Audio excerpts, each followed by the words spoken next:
Johnny, your girlfriend's back.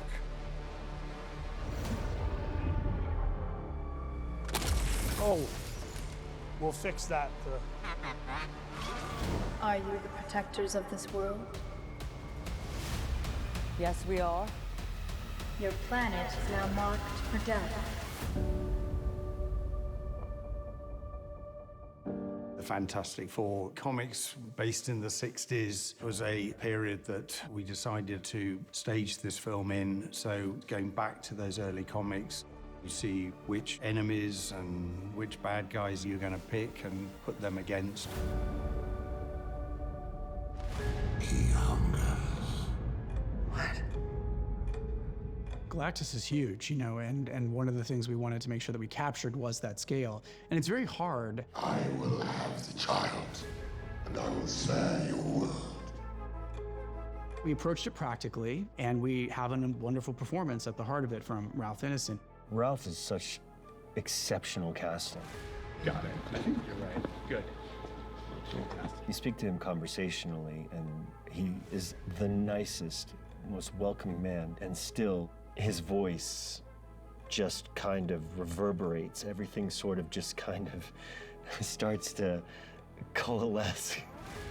You carry life inside you. I'm hoping that Galactus's voice sounds like he's millions of years old and he hasn't spoken for millions of years.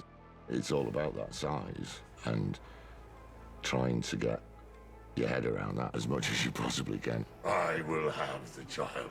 So for me, it started with breath and making sort of more yogic breath so you can hear it and feel it and trying to imagine what that would do on a huge scale. So I watched lots of tsunami videos and tornadoes and wild nature's disasters. And just to think that that's the power of his size and his lungs and what that could do, and just try and concentrate on things bigger than human scale.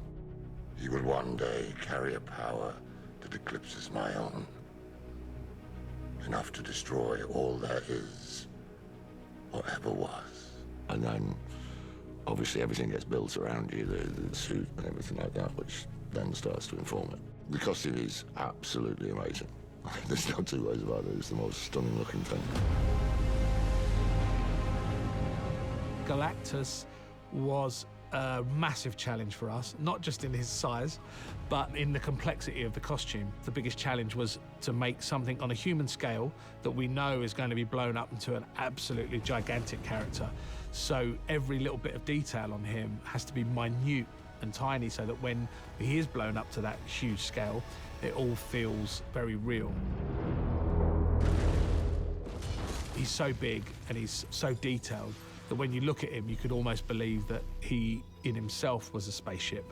We really embraced that, and we made what was one of the biggest costumes we've ever made. And it was pretty successful, I think. Our lovely actor, Ralph Ineson, he had no complaints. He said it was pretty comfy, which was a shock to all of us. The one without this mask to start. It was as comfortable as it could possibly be. It's very heavy, but it was very wearable, and I could do my job perfectly well.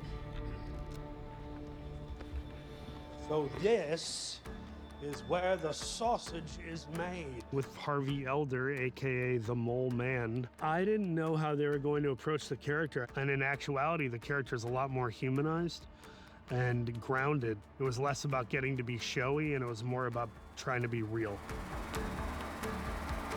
Butter me up.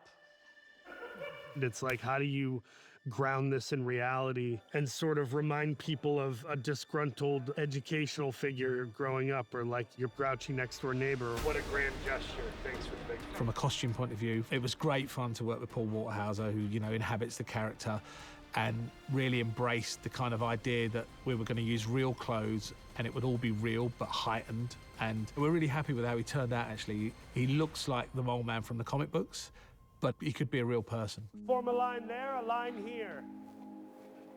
Good evening. Good to see you. Hello. Welcome. This is a safe place. The costume was everything I could have dreamed of, as far as the gloves and the sort of like makeshift low-income cape that he wears, and everything just feels like it's been lived in for a long time. And I think, you know, the smell of it, the feel of it, the look of it really helped me with the character, I think. Felt like maybe it was a little bit like an in-between. Say no more. Okay. Yeah, you're totally right. It's almost like I'm wearing a superhero costume, but it's someone who isn't a superhero but wants to feel like one. So in a way, that plays to Mole Man's insecurities, and it really kind of helped me with the performance in a way. The mine was a challenge. We went to a real mine up north in Derbyshire. Standing in the mine and seeing what the crew did in terms of dressing it, watching what people accomplished and what it gave us creatively on the screen, which I don't believe looks like a set. I felt that was quite amazing. He turned you into this. Shallabal.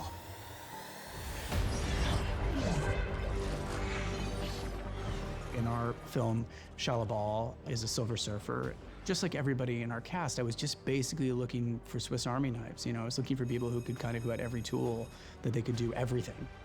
Give up the child. Surely he would do the same. I've been a big fan of Julia Garner. You know, she's an incredible actor. There's a boldness and a theatricality to her when she chooses to turn it on, and a quiet restraint when she chooses to go that way. She's also fearless. I herald Galactus. I put her on a 40-foot-tall lift in front of 400 extras in Times Square. She just jumped in and just took over. That was not only the Silver Surfer's first day of meeting the Fantastic Four, but that was also my first day, which is actually very cool that that got to be my first day. Luckily, it worked out. Before. Yeah. It's my first time in mocap. It's like a little weird, but it's kind of nice not having to like be in the same costume every day. You don't have to do like hair or makeup, which is really nice, but it's a different type of acting. Use this time to rejoice and celebrate, for your time is short. Everything gets picked up, so it's almost like theater in that sense, in a way. So you always have to be on, because even if you're off camera, you're never really off camera because you have a camera right here. It always keeps you on your toes. I saw Julia play this depth of emotion about essentially having made a sacrifice, ultimately, for her family. You know, she's a slave. She's given her life up in order to protect the people that she loves. And so that was a very interesting, I thought it was essential for the story, because you have this family that feel the same, and then suddenly you have this other person who's having the same experience, and yet seems like a threat to us.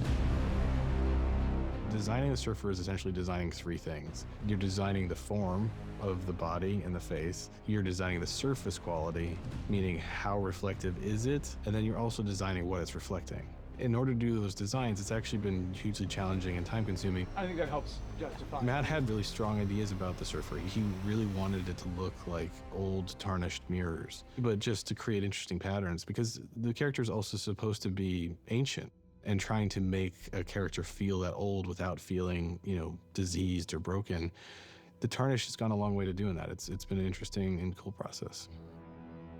That's some stuff that we looked at together. We'll do some of this a separate. Cool.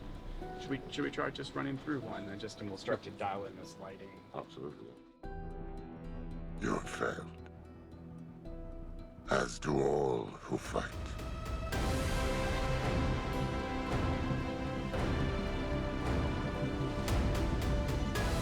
It's a huge opportunity to bring characters to life that I've loved on the page, that have been a part of my life for so long as a fan, you know? It's nice to imagine a world that's optimistic, where people can come together. And oftentimes, you know, it's really nice to see when the world is threatened, Earth comes together, the world comes together to work towards a common goal, and it's nice to put a film out there that offers a different approach.